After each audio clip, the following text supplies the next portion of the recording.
When creditors are chasing, directors should avoid relying on memory. Pressure can make everything feel urgent. A supplier wants payment. HMRC may be writing. Payroll may be close. A lender may be asking for information.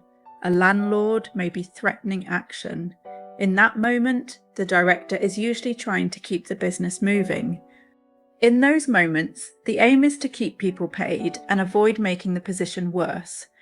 But if the company later enters liquidation, administration, or formal insolvency, some decisions may be reviewed with the benefits of hindsight. That does not mean every difficult decision was wrong. Directors are allowed to make commercial decisions in difficult conditions. The problem is that if there is no record of what was known, what was decided, and why, the explanation can become confused later.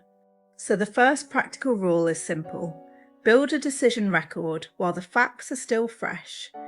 Start with the basics. Keep a current cash position. Not just the bank balance on one day, but the cash expected in, the cash due out, wages and rent. Include suppliers, HMRC, finance payments, and any legal deadlines. Keep a creditor list. Show who is owed money, how old the debt is, and whether there is a dispute.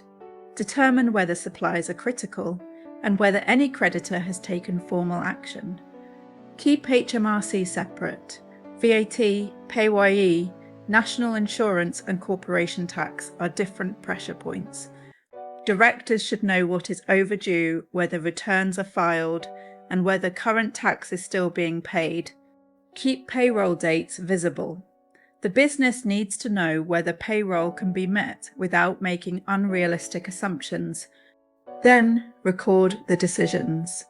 If one supplier is paid before another, write down why. Was the supplier essential to completing a job?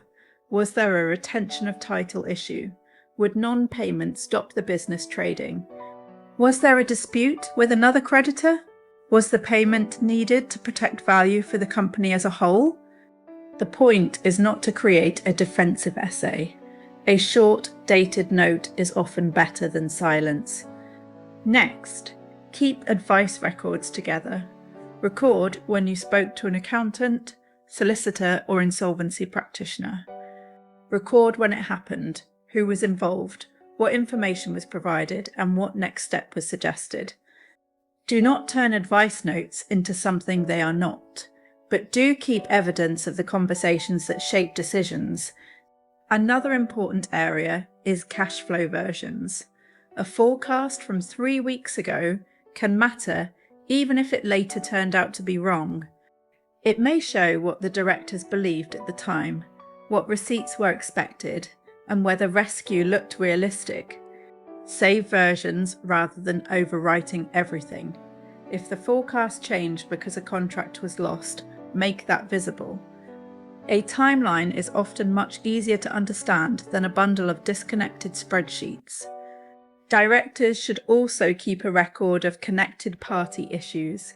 This can include director loan accounts and payments to connected businesses, include repayment of family loans, asset sales and personal guarantees where a director might be affected differently. That does not automatically mean something has gone wrong, but these transactions can attract attention, so clear records matter. The same applies to new credit. Record why you believe the company could meet those commitments while pressure was increasing. What work was expected? What funding was due? What sale was being negotiated? What professional input was taken? Again, the aim is not to promise a particular outcome. It is to make the decision path easier to understand. A useful director record pack normally includes a creditor list, HMRC letters, bank position, payroll dates, and cash flow forecasts. Add advice notes, legal letters, payment reasons, director loan records, and personal guarantee documents.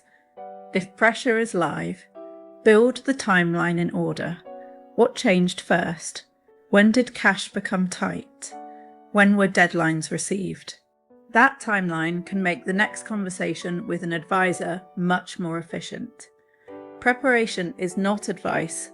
Debt Decoded can help directors prepare and organise the questions. It does not provide legal, insolvency, or regulated debt advice.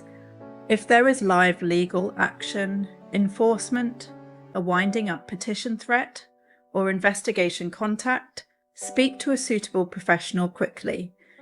If you need more information, guidance, and tools, visit www.debtdecoded.co.uk.